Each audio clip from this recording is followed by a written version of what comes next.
next episode of Diaspora Scholars TV. So we are in Georgia. We are still in Georgia, actually not too far away from the University of Georgia. We are at the State Botanical Garden of Georgia, and we are here to meet Dr. Ruth Wangia Dixon. Welcome to the show. Thank you very much, and thank you for traveling all the way to meet with us. Excellent. And of course, we talked about this previously, and it is happening, finally. Yes, it is. It's happening, sure. So, good to meet you, and we want to be able to also to trace your journey. We want to be able to explore a little bit about yourself, because you are inspirational for sure. I've seen some of the work you did.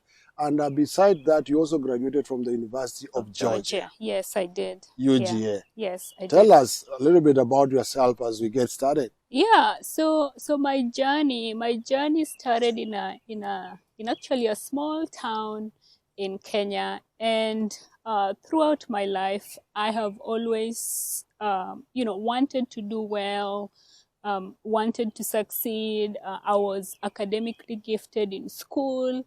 And so I did very well throughout my primary and high school. And of course, I scored an A.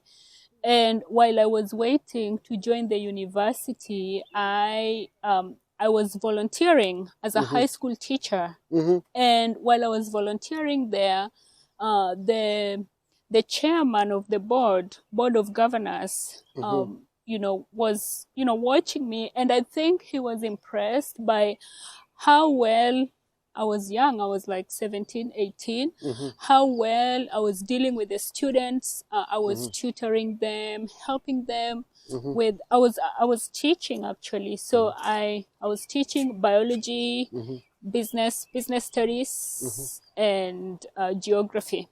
And the role so was. Which school was that? Sega Township Secondary School. School. Sega Township Secondary School. Yes, yes. So you went to that school? I did not go to that school. I went to Ngea Girls. Oh wow, it's a good school. Yes, I went to Ngea Girls High School. I graduated from there, and then of course I scored an A. Which year was that?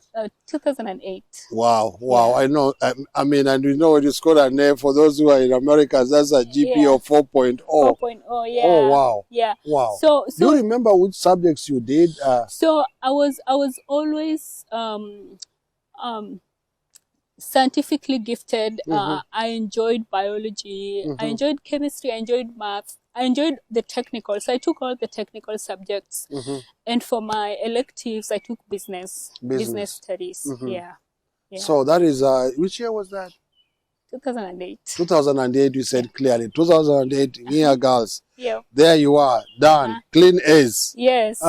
Yes. So then you started teaching a little bit. Yeah. So actually, before I started teaching, my parents had a shop.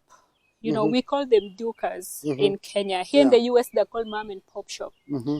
So during that time, I was there. I was really tending the shop.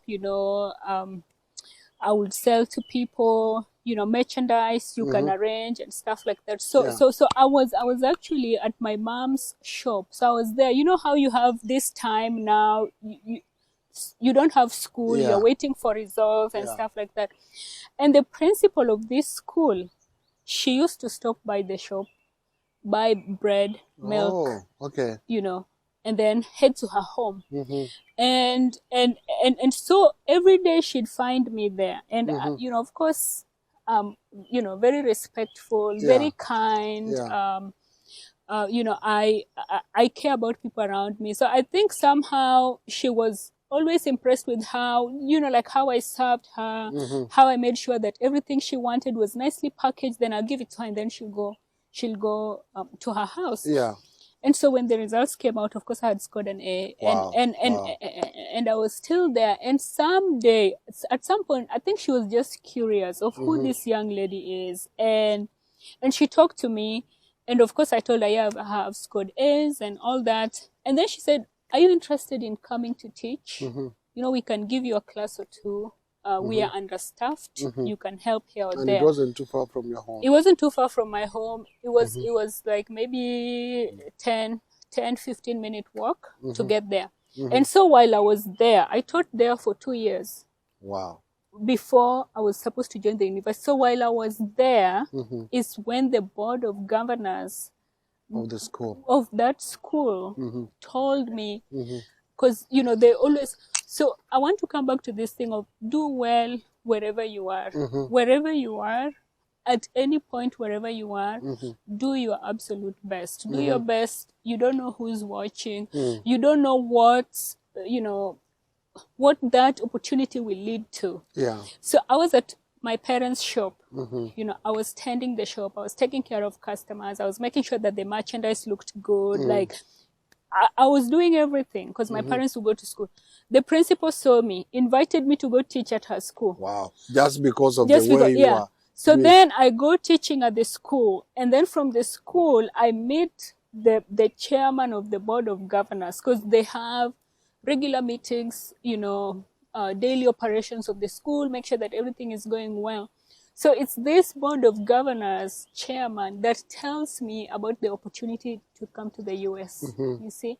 So and also he had observed me, he had seen how I was, helping the students. And of course, every time they show which class is doing well, and my classes were doing well. Yeah, my classes were doing well. Now, even may ask before you continue, obviously you have scored, clean A's at your high school, level. I'm sure the public universities in Kenya had already offered you a position. Yeah, they had already offered me a position, and I deferred it a couple of times because I thought, why? So then the board of chairman told me about this opportunity. So I took the opportunity to come to the US because it's a ready opportunity. I have it. So what I had done is to defer. So which university had you been Kenyatta. in? Kenyatta University. Yeah. To go and you were to go and do which degree? BCom. Oh, Bachelor of Commerce. Yeah. Yet your business studies was not your major. Yeah. Wow. A lot of people, I think a lot of people that year scored good results. Yeah, and a lot of people scored really well. So I was supposed to go there to do business. Yeah. So what happened is that I deferred that course until I graduated from Spelman. You kept on deferring. Yeah, I kept on deferring. You didn't want to. Yeah, because what if I decide to do it? What if I come to the US and I'm here, and then I still want to go back and pursue that degree? So I did not want to close that door. So every year I wrote to the university to defer my admission, just in case I want to go back. Just in case you. Yeah. Oh, wow. Yeah, just in case I want to go back. So when I finally graduated from Spelman, then I was like, now I have a bachelor's. There's no reason I will ever go do another bachelor's. Right. So eventually you came to Spelman College in the US. So that bit, the principal. The board of chairman told me about Zawadi. Zawadi Africa Education Fund. Oh, wow. So you are familiar with Zawadi Africa? I've heard of Zawadi Africa. I've met a few of maybe your colleagues who've come here through Zawadi Africa. So Zawadi Africa Education Fund is the brainchild of Susan Boyer. Yes. And the story is that in the 1950s, 1960s, remember Tom Boyer used to have the airlifts. The airlifts. Right? So many students came in. Yeah, Barack Obama Sr., Wangari Maathai, and there's a lot of people who came through that program. Yeah. And then, of course, he passed, right? Yeah. And so the program never continued, right? The program, for some time. Yeah, the program didn't continue. So those people who had scholarships already, they went through their program and they finished, but it didn't continue. So the airlift stopped at some point. Okay. So now her daughter comes back years later, and she's also realizing that she's privileged, and she wants to use this privilege and opportunities that she has had because she was in the US at the time, working for a multinational company. And so she also just wanted to give back. How could she support other students? And so she came up with Zawadi Africa. Okay. And the mission is to develop the next generation of African leaders. So when she started the program, she will bring students here, mostly from her alma mater at that time. And they'd actually stay with her. And she'd go to They would stay with her? Yeah. Oh. Yeah. And she'd go to all these universities to advocate and ask for scholarships. Right here in the US. Right here in the US. Wow. That is how he started. And so the pioneers, the first ladies that came, did extremely well. Yeah.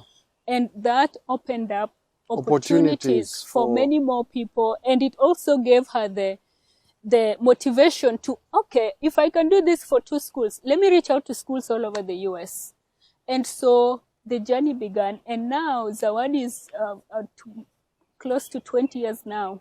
Wow, hold that thought, Dr. Wangia. So we are watching Diaspora Scholars TV. This is the story of Dr. Ruth Wangia Dixon right here at the State Botanical Garden of Georgia. I tell you, she's a trailblazer. She's not shy of saying she got straight A's at Nia Girls. And of course, eventually she came to Spelman College in the US to pursue a bachelor's degree. This is her story, and this is just part one of the career of Dr. Ruth Wangia Dixon, and she graduated from the University of Georgia. Which year was that? 2020. 2020? Yeah. All right, we'll be right back after a little break to continue this story of Dr. Ruth Wangia Dixon. Subscribe to this channel as well if you want to be able to continue finding out more about scholars who are killing it, the way they say it in the US, including Ruth right here. We'll be right back. My name is Daktari. Subscribe to this channel. Yeah, I hope you're enjoying. So come back for part 2 and possibly part 3.